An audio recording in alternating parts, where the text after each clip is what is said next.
Subscribe to our YouTube channel and press the bell icon to get the latest updates. सबको नमस्कार। पिछले महीने जब दिल्ली में बहुत तेज़ी से कोरोना के केसेस बढ़ने लगे और हम सब देख रहे हैं कि ये वाली कोरोना की वेव कितनी ख़तरनाक है, बहुत ज़्यादा संख्या में इसमें लोग सीरियस हो रहे हैं, अस्पतालों की ज़रूरत पड़ रही है, आईसीयू की ज़रूरत पड़ रही है, काफ़ी ज़्यादा लोगों की मौत भी हो रही है। तो 20 अप्रैल को मजबूरी में हमें दिल्ली में लॉकडाउन लगाना पड़ा था। केसेस लगातार बढ़ते जा रहे थे। लॉकडाउन लगाने की वजह से और भी अन्य कई कारणों की वजह से 26 अप्रैल को आके 35% पॉजिटिविटी रेट बढ़ गया था। 35% बहुत ज़्यादा होता है, मतलब 100 लोगों का अगर हम टेस्ट करते थे तो 35 लोग उसमें पॉजिटिव निकलते थे। 26 अप्रैल के बाद से चूंकि लॉकडाउन लगाया था, एक तरह से थोड़ी सी चेन टूटनी चालू हुई थी इसकी कोरोना की।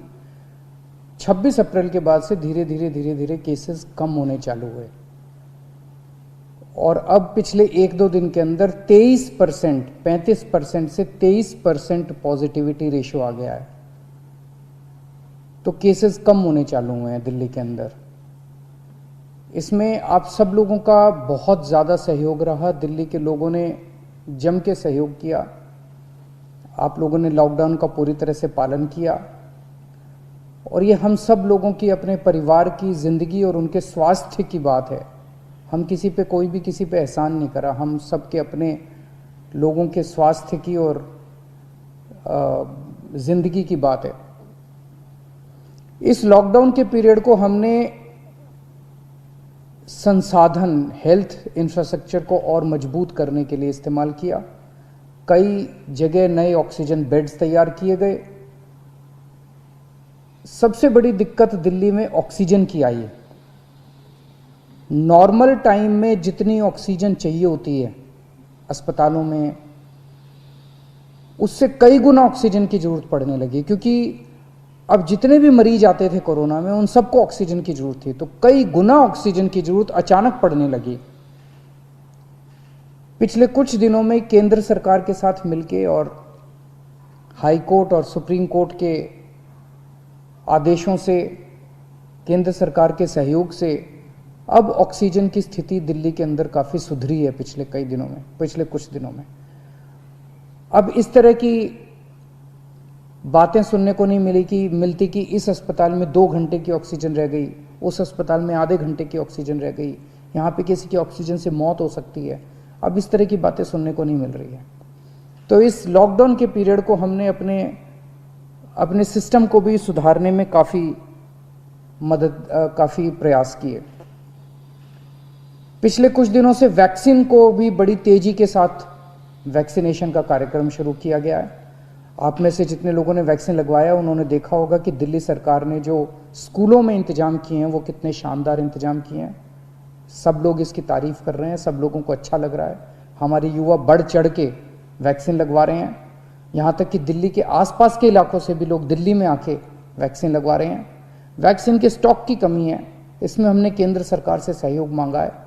मुझे पूरी उम्मीद है, जैसे केंद्र सरकार अन्य बातों पे भी सहयोग करती रही है, इसमें भी हमारा पूरा सहयोग करेगी। पिछले कुछ दिनों में सब लोगों से मेरी बात हुई है, व्यापारियों से, महिलाओं से, युवाओं से, अलग अलग किस्म के लोगों से बात हुई है और सबका ये मानना है कि कोरोना के केस कम तो हुए हैं लेकिन अभी भी बहुत हैं। 23% अभी भी संक्रमण दर है। अभी ढिलाई नहीं दी जा सकती, अभी समय नहीं आया है ढिलाई देने का। तो सबका ये मानना है कि अभी लॉकडाउन को और एक्सटेंड करने की ज़रूरत है। अभी और इस कड़ाई को अभी थोड़े दिन और बरकरार रखने की ज़रूरत है, नहीं तो अभी जो हमने हासिल किया वो भी ख़त्म हो जाएगा। और जैसा मैंने कहा कि ये इतना मुश्किल दौर है, ये वाली वेव इतनी ख़तरनाक है, इतने लोगों की मौत हो रही है, तो जान है तो जहान है। अगर ज़िंदगी बचेगी तो बाद में और बहुत कुछ कर लेंगे ज़िंदगी में। सबसे पहले इस टाइम ज़िंदगी बचाना है।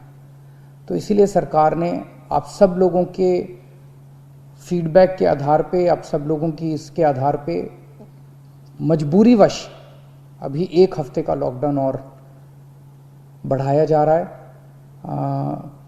कल सुबह 5 बजे ये लॉकडाउन ख़त्म होना था, लेकिन अब ये अगले सोमवार को 5 बजे तक के, सुबह 5 बजे तक के लिए बढ़ाया जा रहा है और इस बार थोड़ा सा और सख्त किया जा रहा है। कल से दिल्ली के अंदर मेट्रो भी चलना बंद हो जाएंगी। हमारी कोशिश है कि जितना ज़्यादा इसको लॉकडाउन को सख्त किया जाएगा उतना तेज़ी से हम सब लोग कोरोना पे काबू पा पाएंगे। मेरी आप सबसे निवेदन है, जिस तरह से अभी तक आप लोगों ने सरकार का साथ दिया, जिस तरह से अभी तक आप लोगों ने पूरा लॉकडाउन का पालन किया, इसी तरह से आने वाले समय में भी आप सब लोग लॉकडाउन का पालन करेंगे। नमस्कार।